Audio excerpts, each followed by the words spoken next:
प्यारे बच्चों, last class में जो है हमने लास्ट वीडियो में जो हमने डिस्कस किया था कॉस्ट शीट के बारे में। तो आज जो है थोड़ा मार्जिनल कॉस्टिंग के बारे में करेंगे, उसका क्वेश्चन हम कल देखेंगे। आज थोड़ा मार्जिनल कॉस्टिंग का क्वेश्चन मेरे एकदम से दिमाग में आया क्योंकि ये क्वेश्चन बहुत इंपॉर्टेंट है और कई बच्चों को ये क्वेश्चन मुश्किल भी बहुत लगता है। तो आप लोगों ने क्या करना है, मार्जिनल कॉस्टिंग डिफ़िकल्ट है बट ये नहीं है कि वो हो नहीं सकता क्वेश्चन। तो मैं एक क्वेश्चन को बेस मान के इस क्वेश्चन को कराऊंगा और इसमें कैसे कैसे आपने सॉल्व करना है इसका थोड़ा आपने ध्यान रखना है। देखो, मार्जिनल कॉस्टिंग का मतलब होता है बेसिकली, ऐसे समझो सिंपल वे में, कि जब भी आप एक एडिशनल यूनिट बनाते हो तो आपका एडिशनल एक्सपेंसेस कितना लगता है। मान लीजिए जैसे सपोज करो, पहले तो आपको ये पता होना चाहिए, लास्ट क्लास में देखो मैंने कॉस्ट शीट इसलिए कराया था क्योंकि जब भी कोई प्रोडक्ट बनाते हो तो हमें सबसे मेन 3 चीज़ों की रिक्वायरमेंट होती है। सबसे पहले रॉ मटेरियल, दूसरा लेबर और तीसरे जो बाकी एक्सपेंसेस जिसको हम ओवरहेड्स बोलते हैं। तो ये तीनों जो चीज़ें हैं ना, ये आपको चाहिए डायरेक्ट और इनडायरेक्ट रूप में। जब हम इन चीज़ों को डायरेक्ट रूप में लेते हैं, तो वो प्राइम कॉस्ट बोली जाती है। उसके बाद जब भी कोई एक्सपेंसेस लगते हैं, जैसे फैक्ट्री के लेवल पे लग गया या फिर ऑफिस में आने के बाद लग गया या सेलिंग एंड डिस्ट्रीब्यूशन के रूप में बाद में लग गया जब आप उसको सेल करोगे, तो वो सारे इनडायरेक्ट रूप में हम काउंट करते हैं। तो इस चीज़ का आपने ध्यान रखना है। तो ये 3 चीज़ें किसी भी प्रोडक्ट को बनाने के लिए हमें चाहिए होती हैं। तो अब इसके बाद जो है, इनमें जो एक्सपेंसेस होते हैं, इनमें से कुछ एक्सपेंसेस वेरिएबल होते हैं और कुछ फिक्स्ड होते हैं। जो फिक्स्ड एक्सपेंसेस होते हैं वो हमें पता ही है कि जो आप चाहे प्रोडक्ट को सेल करो या ना करो, बनाओ या ना बनाओ, आपके कुछ एक्सपेंसेस ऐसे होते हैं जो लगेंगे ही लगेंगे। लेकिन वेरिएबल वो होते हैं जब प्रोडक्ट बनाओगे तो लगेंगे। तो इसलिए जब मैं अभी बता रहा था आपको कि जैसे मान लीजिए कोई एक प्रोडक्ट आपने बनाया और उसका मटेरियल, लेबर और एक्सपेंसेस तीनों को मिला के मान लो 6 रुपये लगा, ठीक है। इसमें फिक्स को कंसिडर नहीं कर रहा हूँ मैं। 6 रुपये जो है टोटल एक्सपेंसेस लगा, तो 2 प्रोडक्ट बनाने की कॉस्टिंग 12 रुपये हो जाएगी, ठीक है। 3 बनाओगे तो 3 से मल्टीप्लाई कर दो। तो इसका मतलब हुआ कि जब भी कोई एक एडिशनल प्रोडक्ट आप बनाते हो तो उसकी कॉस्ट क्या लगेगी, इसको बोलते हैं मार्जिनल कॉस्टिंग, ठीक है। तो मार्जिनल कॉस्टिंग का जो क्वेश्चन है हमारा, थोड़ा इस पे ध्यान देंगे हम। तो इस क्वेश्चन में पूछा ब्रेक इवन पॉइंट। हम सबको पता है ब्रेक इवन पॉइंट का मतलब होता है जहाँ पे ना तो आपको प्रॉफिट होगा ना आपको लॉस होगा, यानी कि नंबर ऑफ यूनिट्स कितनी आपको बनानी पड़ेगी या कितने की सेल करनी पड़ेगी आपको, कि आपको ना तो प्रॉफिट हो ना लॉस हो। हर बिजनेसमैन चाहता है कि वो इस चीज़ को जाने, सो दैट कि उसको उससे ऊपर जब वो जाएगा, तो जिसको मार्जिन ऑफ सेफ्टी कहते हैं, जब भी वो ब्रेक इवन से ऊपर जाएगा तो उसको प्रॉफिट आना शुरू हो जाएगा, ठीक है। तो अब हमारे पास जैसे मान लीजिए एक क्वेश्चन मैंने यहाँ पे लिया, कोई रेंडमली ऐसे ही लिख लिया। सेलिंग प्राइस की अगर मैं बात करूँ तो पर यूनिट जो है ना हमारा 15 रुपये है, यानी कि एक प्रोडक्ट आप बेचोगे तो 15 रुपये का बिकेगा। वेरिएबल कॉस्ट की बात करूँ तो 8 रुपये में आपने उसको बनाया है, बेचेंगे आप 15 में, तो 7 रुपये का डिफरेंस आपका एक किस्म से आप प्रॉफिट मान सकते हो। लेकिन प्रॉब्लम कहाँ आती है हमें, जब हम फिक्स कॉस्ट चेक करते हैं तो फिक्स कॉस्ट है 14,000। आप अगर एक यूनिट बनाओगे तब भी 14,000 लगेगी, अगर 10,000 बनाओगे तब भी 14,000 लगेगी। हम ये एज्यूम करके चलते हैं क्वेश्चन में हमेशा। तो अब अपन ने क्या करना है, एक क्वेश्चन में ले रहा हूँ जो इसका आंसर, तो आपने ध्यान से समझना है। सबसे पहले आप क्या करेंगे, हमेशा ये ध्यान रखना है, इस फॉर्मेट में ही आपको चलना है। सबसे पहले नंबर ऑफ यूनिट यहाँ पे क्वेश्चन में गिवन है, मान लीजिए 6,000, तो आप यहाँ पे लिखेंगे 6,000 यूनिट, ठीक है। 6,000 यूनिट यहाँ लिख लेंगे। अब आपकी सेलिंग प्राइस जो दी हुई है क्वेश्चन में वो कितनी है, सेलिंग प्राइस दी हुई है क्वेश्चन में 15 रुपये पर यूनिट। अगर 6,000 यूनिट को आप बोलेंगे तो सेल्स वैल्यू कितनी होगी आपकी, 90,000 रुपये हो गई, ठीक है। 6,000 मल्टीप्लाई बाई 15, 15 6 90। अब लेस करेंगे इसमें से हम वेरिएबल कॉस्ट, कितना है क्वेश्चन में, 8 रुपये पर यूनिट, यानी कि मैन्युफैक्चरिंग कॉस्ट। तो 8 गुना में 6,000 करेंगे तो 48,000, 48,000 हो गई। और डिफरेंस जो आएगा वो 32,000 का आपका 42,000 का जो डिफरेंस आएगा, इसको हम बोलेंगे कंट्रीब्यूशन, ठीक है, यानी कि प्रॉफिट। तो 15 में से 8 गया तो 7 रुपये आप कह सकते हो कि पर यूनिट आपको प्रॉफिट आ रहा है, ठीक है। 7 रुपये गुना में 6,000 तो हो गया ना 42,000 रुपये। तो आप ऐसे 42,000 आपने इसमें से डिफरेंस करके यहाँ से लिखा कि 90 में से 48 गया तो 42 बचा, या आप ऐसे भी कर सकते थे, 15 में से 8 गया तो 7 रुपये बचेगा। तो 7 रुपये पर यूनिट गुना में 6 करेंगे तो 42,000, 42,000 आपका अमाउंट आ जाएगा कंट्रीब्यूशन का।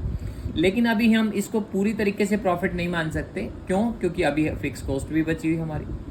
तो जब आप यहाँ पे फिक्स कॉस्ट लेंगे बेटे, तो फिक्स कॉस्ट कितनी है, 14,000, लेस कर दो उसको। तो 14,000 लेस करने के बाद जो अमाउंट आएगी आपकी 28,000, ये आपका क्या कहलाएगा, प्रॉफिट कहलाएगा। इसका मतलब है कि अगर आप 6,000 यूनिट मार्केट में सोल्ड करते हो तो आपको 28,000 का प्रॉफिट होता है। तो क्वेश्चन में चूंकि आप ब्रेक इवन पॉइंट जानना चाहते थे, तो ब्रेक इवन के लिए हम क्या करेंगे, यहाँ पे पहले से ही लिख देंगे कि हमें कितनी यूनिट बेचनी पड़ेंगे हमें नहीं पता, बट प्रॉफिट और लॉस हमारा जीरो आएगा, तो हमने पहले ही लिख दिया यहाँ जीरो। तो अगर मेरे को यूनिट पता चल जाए तो बाकी तो मल्टीप्लाई करने का काम है। फिक्स कॉस्ट हमारी ऑलरेडी 14,000 हमें पता ही है। तो ये जो है ये नंबर ऑफ यूनिट कैसे निकालेंगे, तो इसके लिए हम क्या करते हैं, यहाँ कुछ मैं फॉर्मूले लिखूंगा। देखो हमें सबसे पहला फॉर्मूला तो हमेशा क्या ध्यान रखना चाहिए कि सेल्स में से वेरिएबल, देखो यहाँ S माइनस वी किया मैंने, सेल्स में से वेरिएबल लेस करते हैं तो कंट्रीब्यूशन बनता है ये वाला, और कंट्रीब्यूशन में से अगर हम फिक्स कॉस्ट लेस कर दे तो प्रॉफिट बचता है। तो इसका मतलब हुआ कि फिक्स कॉस्ट प्लस में प्रॉफिट दोनों को मिला के कंट्रीब्यूशन। तो कंट्रीब्यूशन दो तरीके से निकल सकता है कि फिक्स कॉस्ट और प्रॉफिट दोनों को जोड़ दें तो भी कंट्रीब्यूशन निकल सकता है, और सेल्स माइनस वेरिएबल कर दें तो भी कंट्रीब्यूशन निकल सकता है। ठीक है, अगर आप इस सीक्वेंस में करेंगे तो ये आपको वैसे ही याद हो जाएगा। ठीक है, उसके बाद दूसरी चीज़ है आपको क्वेश्चन में जो सबसे इंपॉर्टेंट करनी है वो है पीवी रेशियो। ये पीवी रेशियो बड़ी काम की चीज़ है आपके लिए। पीवी रेशियो का मतलब क्या होता है कि आपका कंट्रीब्यूशन जो है ना सेल्स से जब कंपेयर करेंगे तो कितने परसेंट है। इसका मतलब हुआ कि जो कंट्रीब्यूशन आपका है वो सेल्स का कितने परसेंट है। तो इस क्वेश्चन में अगर हम देखें तो कंट्रीब्यूशन कितना है आपका पर यूनिट निकाल लो, चाहे आप अमाउंट से निकाल लो, दोनों का एक ही मतलब है। तो यहाँ पे कंट्रीब्यूशन देखो कितना है आपका, कंट्रीब्यूशन है 7 रुपये, और पर यूनिट के हिसाब से देखोगे तो 42,000 लिख लो, चाहे फिर सेल लिखोगे तो 90,000 लिख लेना, या फिर आप पर यूनिट भी निकाल सकते हो। तो कंट्रीब्यूशन कितना 7 रुपीज़ और सेल्स कितना आपका 15 रुपीज़, और मल्टीप्लाई बाई 100 कर देंगे तो ये आपकी अमाउंट आ जाएगी। तो ये दोनों को करने के बाद जो आएगा वो हम यहाँ पे कैलकुलेट कर लेंगे। तो ये अमाउंट परसेंटेज में निकालूंगा अभी। और अब इसके बाद नेक्स्ट जो है हमारे पास ब्रेक इवन पॉइंट की बात करता हूँ। तो ब्रेक इवन पॉइंट जो है वो चेक कर लेते हैं हम। तो ब्रेक इवन के लिए क्या होता है, आपने ये निकालना नंबर ऑफ यूनिट, कितनी नंबर ऑफ यूनिट सोल्ड करेंगे हम। तो नंबर ऑफ यूनिट सोल्ड करने के लिए कोई फॉर्मूला तो निकालेंगे, ऐसे कैसे निकालेंगे। तो इसके लिए फॉर्मूला क्या है ब्रेक इवन पॉइंट का, क्योंकि मेन प्रॉब्लम क्या है, देखो जब एक यूनिट बेचोगे तो यूनिट का आपको पता है 15 की बेचूंगा, 8 रुपए की बनाई है तो 7 रुपये प्रॉफिट आना ही आना है। तो मेन है कि यानी कि इसका तो डायरेक्ट कनेक्शन दिख रहा है, बट इसका इनडायरेक्ट कनेक्शन है कि फिक्स कॉस्ट तो लगेगी।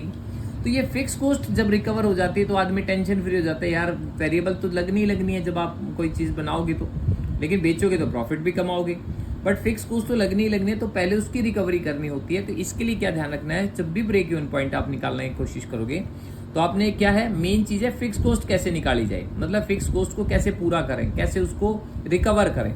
तो इसलिए ब्रेक इवन का फॉर्मूला क्या हो गया, फिक्स कॉस्ट अपॉन में सी पर यूनिट, सी पर यूनिट आप ऐसे लिख सकते हैं, और आप ऐसे भी लिख सकते हैं फिक्स कॉस्ट अपॉन में पीवी रेशियो, दोनों ही तरीके से आप निकाल सकते हैं। ठीक है, तो अब आपके पास क्या है, यहाँ पर फिक्स कॉस्ट कितनी है क्वेश्चन में, ये परसेंटेज में निकाल देता हूँ, एक बार फोन से निकाल लेता हूँ मैं, एक सेकेंड आप रुकिए जरा।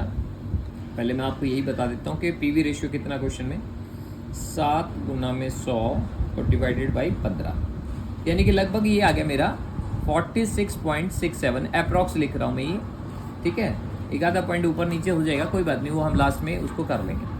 अब ब्रेक इवन पॉइंट की मैं बात करूँ तो फिक्स कॉस्ट क्वेश्चन में कितना दिया हमारा 14,000, यहाँ लिख दो, और डिवाइड बाई करेंगे सी पर यूनिट। पर यूनिट कितना कॉन्ट्रीब्यूशन हमारा, 15 में से 8 गया तो 7 रुपये पर यूनिट। तो अब आपकी नंबर ऑफ यूनिट निकलाएंगे यहाँ पर ब्रेक इवन पॉइंट की, क्या निकलाएंगे, नंबर ऑफ यूनिट्स। तो 2000 यूनिट अगर आप बेचते हैं तो इसका मतलब आपको ना तो प्रॉफिट होगा ना लॉस होगा, लेकिन हम तो बिना वेरीफाई किए मानेंगे नहीं।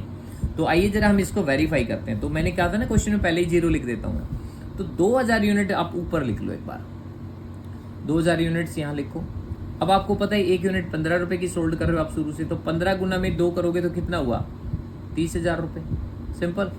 और उसके बाद 2000 यूनिट को 8 से गुना करोगे तो कितना हुआ वेरिएबल कॉस्ट आपका 16,000। तो 30,000 आपकी इनकम है, 16,000 आपका खर्चा है, तो बाकी बचाओ कंट्रीब्यूशन कितना है 14,000। और हमें पता है कि फिक्स कॉस्ट भी हमारी 14 है, तो 14 में से 14 गया तो हो गया ना 0। तो इसका मतलब आपको पता चल गया कि 0 कैसे निकालना है, मतलब ब्रेक इवन कैसे निकालना है। तो आप इस तरीके से इसको कर सकते हो। ठीक है, पीवी वाले रेशियो से करना चाहे तो उससे भी आपका निकल सकता है। तो अगर आप उसको मैं दूसरे तरीके से, अब ये वाला फॉर्मूला मैं यहाँ पे लगा के ये भी दिखा देता हूँ। देखो कि ब्रेक इवन जो है दूसरा, ये पहला पार्ट है आपका, ठीक है, ये सेकंड पार्ट है। ब्रेक इवन पॉइंट आप निकाल के देखते हैं दूसरे तरीके से। मान लीजिए आपकी 14,000 है, पीवी रेशियो मैंने बताया 46.67 है ना, तो इसको यहाँ रखो और 100 को ऊपर ले जाओ, परसेंटेज है तो ऊपर। अब इसको निकालोगे तो आपकी अमाउंट में निकाल देता हूँ, 14,000 डिवाइडेड बाई 46.67 और मल्टीप्लाई बाई 100, तो ये मेरी अमाउंट आ गई 30,000 रुपये। तो इसका मतलब क्या हुआ, देखो 30,000 रुपये आ गई ना, 30,000 ही हमने देखो ये सेल लिखी थी। यानी कि अगर आपने क्वेश्चन में अमाउंट में निकालना हो, सीधा सेल्स निकालना हो अमाउंट में, तो आप इस फॉर्मूले को यूज कर लो। यूनिट में निकालना हो तो इसको यूज कर लो। इसका मतलब वही, ये किस में निकलेगी हमारी, इसको निकालेंगे हम सेल्स के रुपीज में निकालेंगे। अब अगर आपकी ये 30,000 रुपये आ गई, यहाँ लिख दो, एक यूनिट 15 रुपये में बेच रहे हो तो 30,000 को 15 से भाग करोगे तो नंबर ऑफ यूनिट भी निकल आएंगे आपकी। तो जोन सा तरीका आपके पास अवेलेबल है, दोनों में से कोई भी आप यूज कर सकते हो। इसके बाद जो फोर्थ नंबर पे सबसे इंपॉर्टेंट होता है हमारा, वो क्या, फोर्थ नंबर पे हम यूज करते हैं डिजायर्ड प्रॉफिट। डिजायर्ड प्रॉफिट का मतलब है, देखो कोई भी बिजनेसमैन है, उसको शुरुआत में डिमांड का नहीं पता होता, बट धीरे धीरे कस्टमर का उसको पता चलने लगता है, तो उस केस में, डिमांड के केस में वो उसका एक टारगेट सेट कर लेता है ब्रेक इवन के बाद। जैसे कि मान लीजिए शुरुआत में हो सकता है उसको कोई प्रॉफिट ना हो, या पहले साल लॉस हो जाए, दूसरे साल ब्रेक इवन पे पहुंचे, तीसरे साल वो टारगेट को सेट करता है। ये टारगेट क्या सेट किया, जैसे मान लीजिए अगले साल उसने कहा चलो मेरे को है ना 28,000 रुपये प्रॉफिट होना चाहिए, तो हम यहाँ लिखते हैं पहले, क्योंकि हम तो किए बिना मानेंगे नहीं। तो 28,000 रुपये मान लो उसने टारगेट रखा, भाई मेरे को 28,000 रुपये प्रॉफिट चाहिए नेक्स्ट ईयर, ठीक है। तो कितनी यूनिट में सोल्ड करूँ, तो इसके लिए फॉर्मूला क्या है, देखो फिक्स कॉस्ट तो आपने रिकवर करनी ही करनी पड़ेगी हर केस में, डिजायर्ड प्रॉफिट और ऐड कर दो इसके अंदर, और अपॉन में सी per unit, contribution per unit. तो ध्यान से देखोगे तो देखो ब्रेक इवन में फिक्स कॉस्ट अपॉन में सी पर यूनिट लिखा था ना मैंने कंट्रीब्यूशन, तो फिक्स कॉस्ट अपॉन सी पर यूनिट तो सेम लिखा, बस डिजायर्ड प्रॉफिट और ऐड कर दिया। तो अब क्या होगा इस क्वेश्चन में, 14,000 तो आपके पास क्या दिया हुआ है फिक्स कॉस्ट, वो देखो 14 यहाँ भी 14 रहेगी, प्लस डिजायर्ड प्रॉफिट कितना चाहिए आपको 28,000, और सी पर यूनिट कितना आपका 7 रुपये, तो इसका मतलब 42,000 अपॉन में 7, तो ये कितना हो गया 6,000 हो गया आपका यूनिट, ठीक है। ऑलरेडी देखो ध्यान से हम पहले ही निकाल चुके हैं, देखो ये रेट 28,000, तो ये तो क्वेश्चन में दिया हुआ था। अगर आप वेरीफाई करना चाहते हो तो हो गया ना वेरीफाई, देखो कि 6,000 यूनिट में जब बेचूंगा तो मुझे कितना हुआ 28,000, ठीक है। एक क्वेश्चन चलो डिजायर्ड प्रॉफिट का चेंज कर देते हैं। मान लीजिए मैं यहाँ कहता हूँ 42,000 अगर प्रॉफिट चाहिए मुझे, तो कितनी यूनिट बेचूंगा मैं, चलो आइए एक और ले लेते हैं सेकंड इसी के नीचे, डिजायर्ड प्रॉफिट का केस। तो फिक्स कॉस्ट तो हमें पता 14 है, 42,000 क्या हो गया डिजायर्ड प्रॉफिट हो गया, 7 रुपीज पर यूनिट आपका कॉन्ट्रीब्यूशन हो गया, तो 56,000 रुपये डिवाइडेड बाई 7 करेंगे तो 8,000 यूनिट जब जिस दिन आप बेचोगे ना, उस दिन आपका कितना प्रॉफिट आएगा 42। तो यहाँ 42 ऑलरेडी मैं लिख चुका हूँ, प्रूव करेंगे तो 8,000 यूनिट मैंने कहा जिस दिन आप बेचोगे उस दिन ये प्रॉफिट आएगा। तो 8,000 गुना में 15 करोगे तो 15 × 120 1,20,000 तो हो गई सेल्स वैल्यू, और 8 गुना में 8 करोगे तो 64,000 रुपये क्या हो गया आपका वेरिएबल कॉस्ट। अब इसमें से इसको लेस करेंगे तो कितना हो गया 56,000 रुपये कॉन्ट्रीब्यूशन आ गया। 14,000 आपकी फिक्स कॉस्ट आपको पता ही है, तो 56 में से 14 लेस करोगे तो 42 बच गया। तो अब आपने क्या करना है, इसी एक क्वेश्चन को, इस ये मत समझिए कि बहुत छोटा सा क्वेश्चन आसान सा क्वेश्चन है, आपने पूरा फोकस करना है इस क्वेश्चन पे। मैं अपने वीडियो के डिस्क्रिप्शन में ये क्वेश्चन और आंसर दोनों ही सेंड कर देता हूँ, आपने इसकी प्रैक्टिस करनी है। इसके बाद मैं कल जो है इसी के बेस पे आपको डिसीजन मेकिंग सिखाऊंगा कि डिसीजन मेकिंग किस तरीके से ली जाती, कोई भी प्रोडक्ट बनाना है या बाजार से खरीदना है या फैक्ट्री में एक्सपेंशन करना है, किसी प्रोडक्ट को बंद करना है, तो इन चीज़ों के बारे में हम थोड़ा डिस्कस करेंगे, ठीक है। और जो कॉस्ट शीट का क्वेश्चन हमने करना है, कोशिश करेंगे कि कल उसका भी और इसका भी एक एक क्वेश्चन अपलोड कर दें।